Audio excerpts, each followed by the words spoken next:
Hi guys, so welcome to the third video where we will speak about the missions and the game structure of the entity. So the core concept of the entity is a looping system of expeditions. So each expedition has a structure, and this will loop like until you will get destroyed or until you will finish your mission. What's the mission? You will start with a mission. It's basically start of your game. The goal of your game is your mission. Imagine it's the start of the movie and the end of the movie, and the whole movie is called a mission. So yeah, a mission can be your episode of a TV show. It's basically a mission. So there is nothing like a time limitation or a turn, how much turn it has. No, it's not. The mission is defined by the aspects, the goal. You just need to gathering some number of aspects. Why aspects? Why it's not clearly defined, like more? Why it's so abstract? Because there can be several missions. Several missions in maybe in future, not maybe, of course I am working on additional installments, but I want to have this an open wide area for basically an aspect is a milestone. In entity right now, it's a part necessary to build a structure. Let's go for the missions to be just focus directly on the entity. So here are the list of missions in entity and aspects you need to gather to accomplish the mission. So in this, so let's see any alien life forms. Erect a xenobiology lab to aid in your exploration of alien biology. So basically my goal is to build up the xenobiology lab. And to do this, I need to gather 4 aspects. What can be an aspect? Yeah, it can be a scrap, like of materials, like the metallic scrap to build a structure. It can be one of the aspects.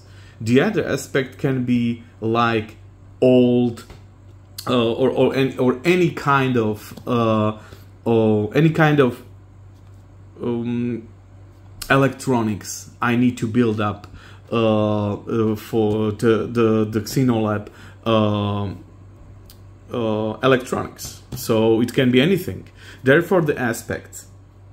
Okay, let's start with that. I love this. My first mission will be to. My first mission will have a name, as alien life forms. So what I want to do first, when I was just castaway on this planet, is to get more into the xenobiology of the planet.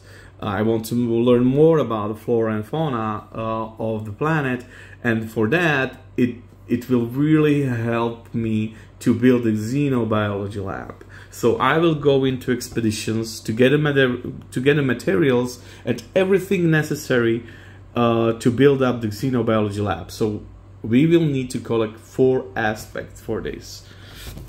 So I will take my second paper, second boarding pass of my family members. So 4 aspects to build Xeno Bio Lab. That's my mission. Fine. Let's play. I have my character here, Evade, and we are going into the mission. So let's do it. The mission is a loop of expeditions until I will get 4 aspects, or until I will get destroyed. That's the basic thing. Here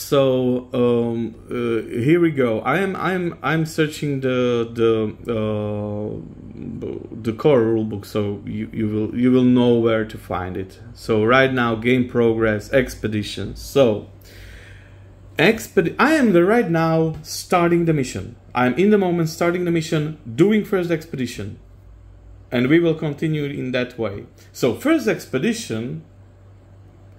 So I am doing the first expedition. Expedition always consists of two parts. One part is a mandatory part, and this is an exploration. You need to do that. Exploration has its base structure, and you need to do it every single time. Every single expedition. So for instance, if your mission will have 10 expeditions, you will need to do 10 explorations. So right now I am triggering expedition. So I do need to do an exploration within the expedition, and then I can choose, or before it, a side activity. I will get to side activity after exploration.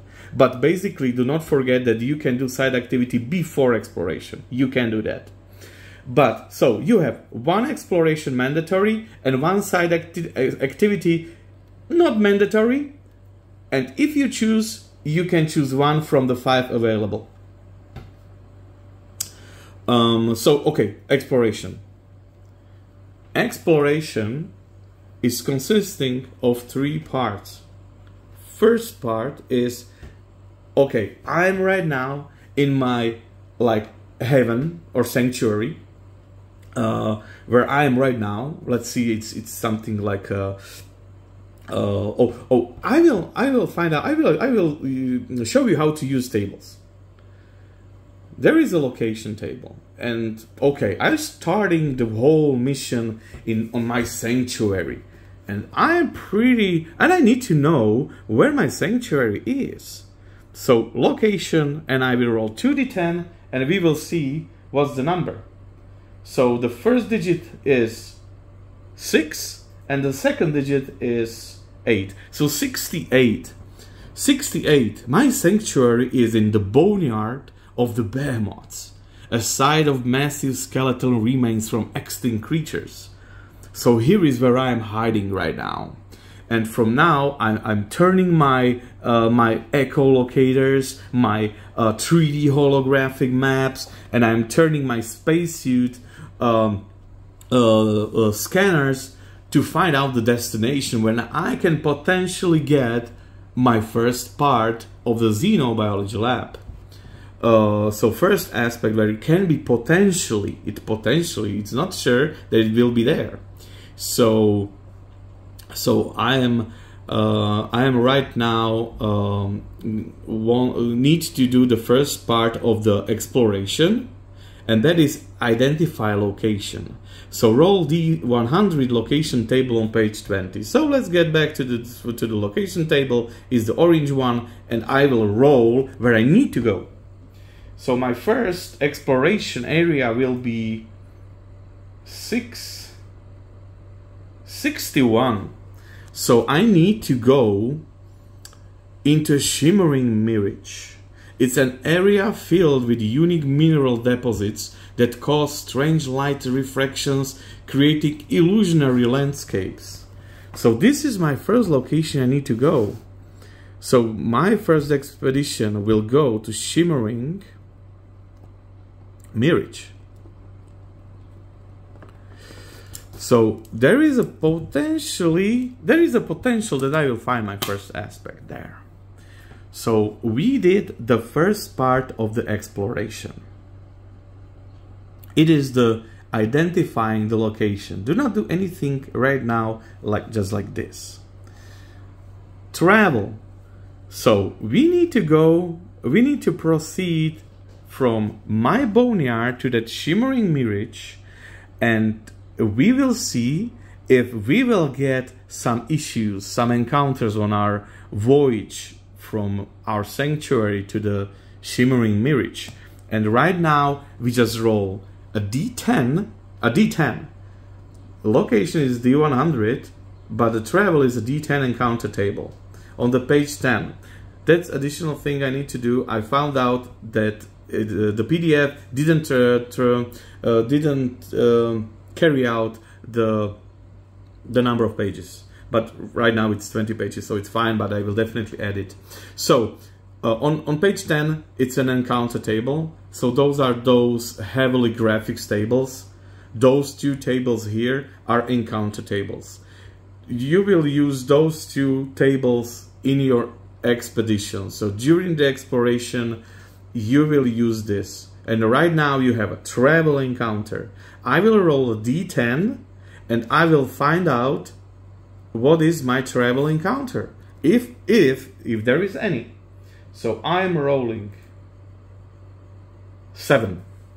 7 is an opportunity. So 6 to 9 is an opportunity. Okay, so when I was traveling to that location, there is an opportunity for me, and I will find out what opportunity.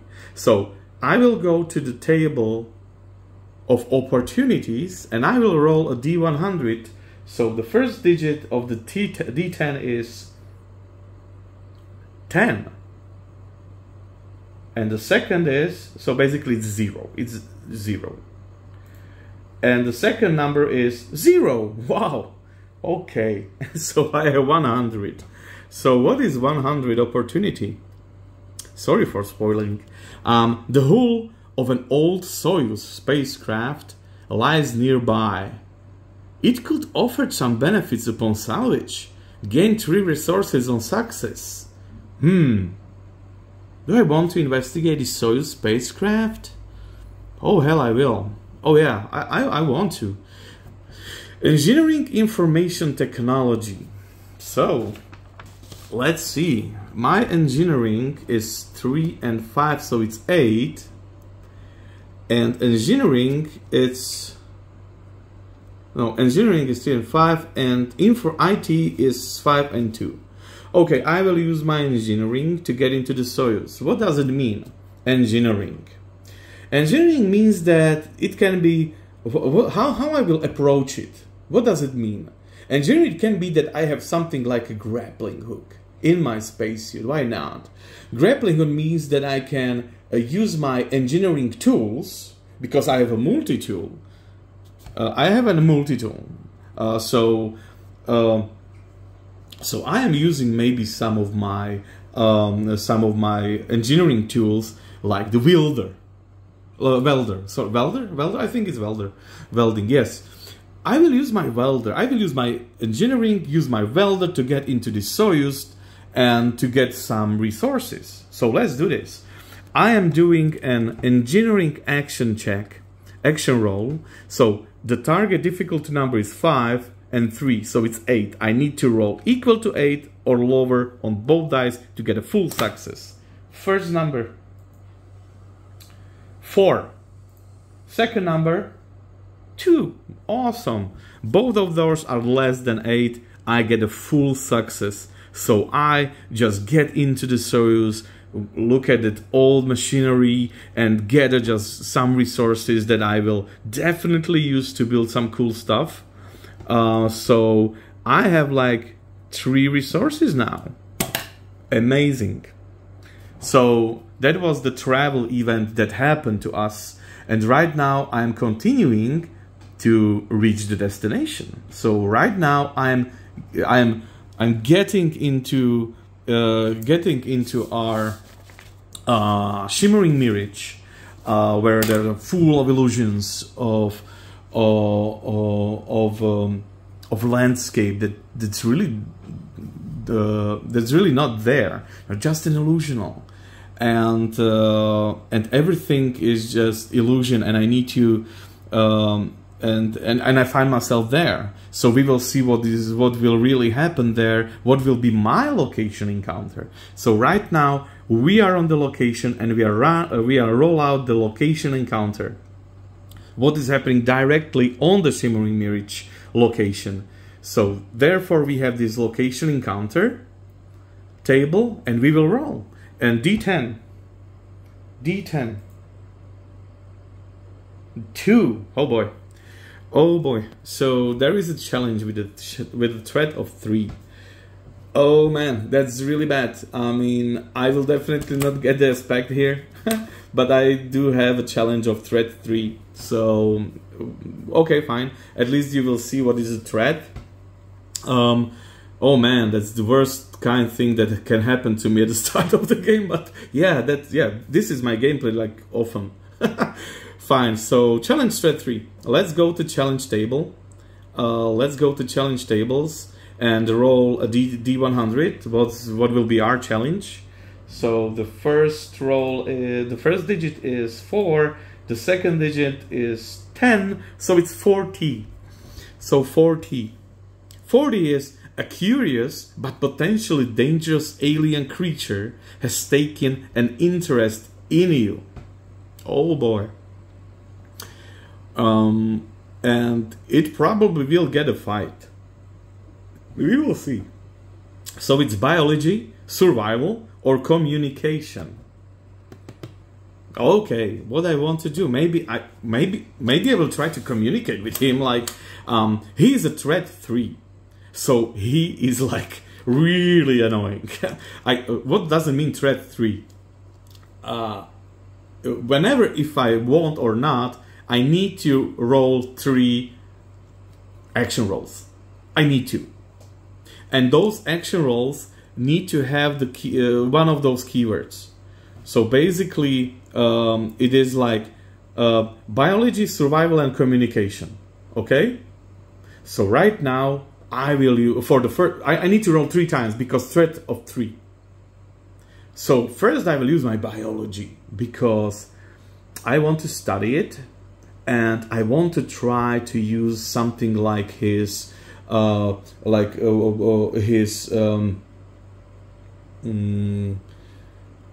something that his fear, like maybe like fire, maybe or something like that. I want to study him. And I want to describe his weakness. I will use biology for that. This is my first of the 3 rolls.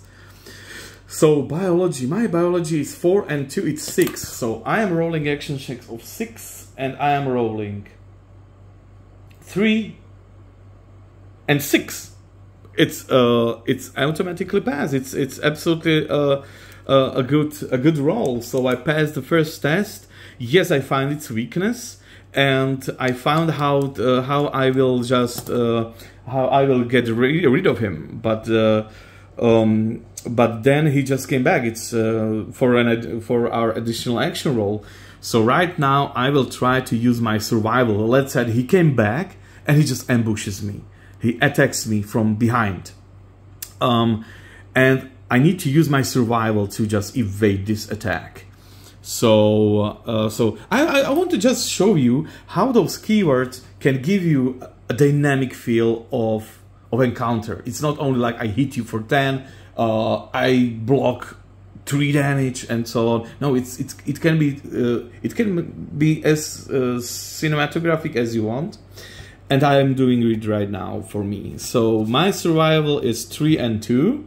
So I need to roll the second skill check. So the threat 3. We are right now at the second action roll. So 1 and 10. So partial success. So even if I avoid it successfully, I get a strain. I get hit with one of his. Let's say he has a claws. And he hit me with the claw, and I get the minor damage on my spacesuit. Right now, I do not have a description of the creature. It's basically right now up to you. But therefore, there will be the advanced storytelling for entity, and I will have a huge like table for creating life forms, so you can get all the details from those tables. But let's get back to entity. So our second threat roll, our second action roll, what with the strain, he attacks me. And I will use my third, okay, I can use also survival right now, or I can get back to the biology right now. I can. Because you can, even when you will choose, when you will have like 3 choices, I can go biology, biology, biology. I can go. And you can just storytelling how you use the biology. But right now I want to show you the the wide variety of it. So I will use every single keyword once. So I will use a communication. I will right now try to communicate with this animal. I get past to biology, so I know something from him. I know something about him. I want to communicate with him. Not verbal, or I will just try to somehow lure him out, communicate with him that he has nothing to fear from me, and so on. So I will try my communication for that. So the communication is not always verbal. It's your just skill to communicate with life forms. So I have 3 and 1. Okay, therefore I just randomly rolled. But okay, let's see. I have 3 and 1. We will see what happens. So 4. So the difficulty number is 4. 10. The first roll is 10, and the second roll is 3. Okay, that's cool. It's a full success. I don't know how I'm so lucky right now, but okay, it's a partial success, of course, because I have a 10 and a 3, so I have only once one roll below 4 or equal to. So partial success. So yes, I communicated with him. I get a strain as I try to communicate him. He just hit me again with the claws, and I get additional minor damage. And as far as we get 3 checks, yeah, it can be pretty much worse with those numbers that I chose. But definitely right now, yeah, we get scratched, but the creature just go out. My communicationable was successful, but I took some hits. I took some hits. But I definitely passed through this challenge. But the thing was that there was in this place, in this mirage, in this shimmering mirage, there was only a challenge. I do not get aspect. I do not get anything. The destination outcome was just this challenge, and I get back into my sanctuary, and that is end of the exploration. Additional thing that I need to tell: when you have data is exactly to not get into such situation. You can use data to raise your luck. So for instance, when you will pay like 7 data, you get +7 to the roll. So 1 data equals to +1 to those rolls. So for instance, you can also use your data in travel encounter, and in travel encounter 1 to 4 is a challenge.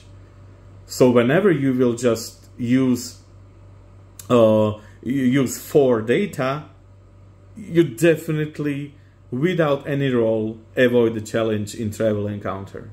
And if you will use 9 data in location encounter, you will definitely roll at least 1. So we will get a 10, and 10 is the only way how you can get aspect.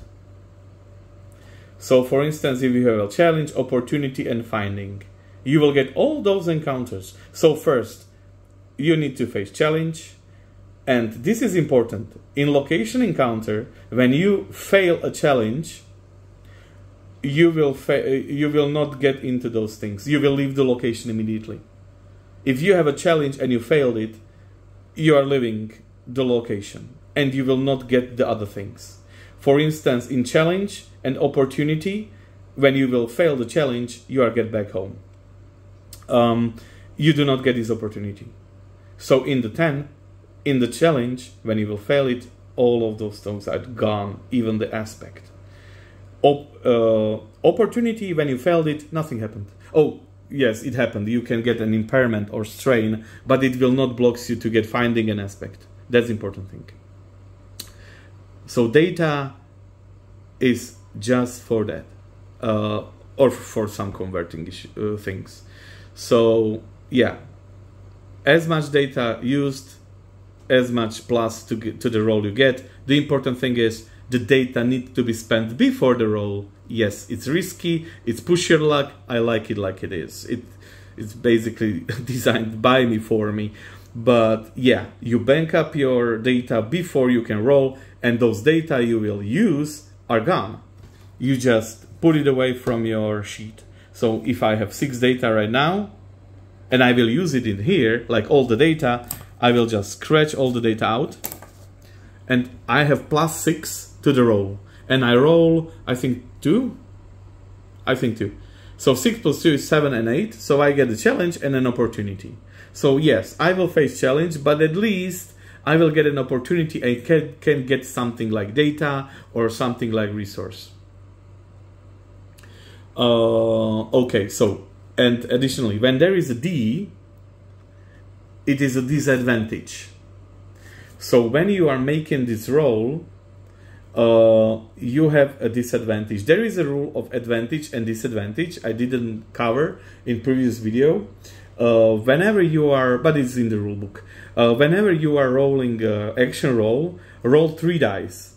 When you have a disadvantage, take out the dice with the lower result. So 1, 2, 3, the lower numbers. Just put it out.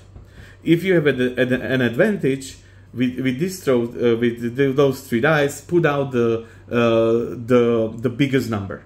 Just put out from the roll, and you will get the 2 rolls that it will remain.